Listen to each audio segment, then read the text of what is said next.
All right, let's take a look at activity 4 for lesson 3. So this one is actually getting into colors now for our rectangles, which is really cool. There is a video also that if you didn't get a chance to watch that, you just go to the help and tips right here, and there's the video right here if you wanted to watch that. So for this one, let's drag this down here a little bit. It says fill the color. You can also make different colors with rectangles using the fill block. It will set the color for every shape that comes after it in the code.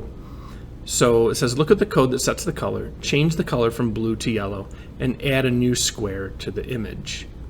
Okay, so right now we've got these 3. We want to make it look just like this, and currently they're placed like this.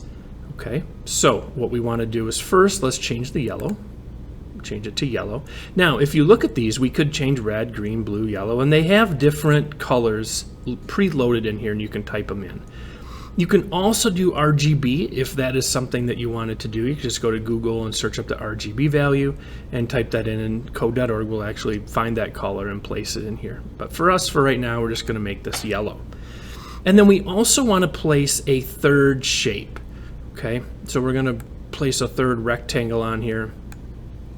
And if you notice, we want to have it go down. Well, let's go ahead and put where this is right now. Okay, so it's over this way.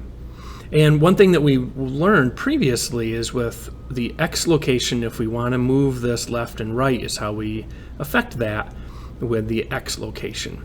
And so it's 200, it's sitting over here right now. Let's just try that and make that 100. Oops. Make that 100, and it should place it right over here for us.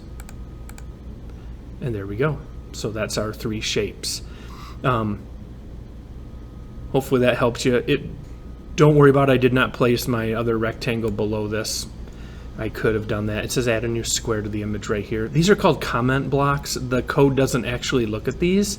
I should have placed it down here for you, but the code doesn't actually look at it. It doesn't see it, doesn't read it, doesn't do anything with it. It allows the user of the code to actually type like comments to themselves or the person that they're using the code. So I'll just place it down there. If you notice, it didn't really change anything about it. I just placed it in the proper spot. All right, hopefully that helps you, and good luck. That was activity 4.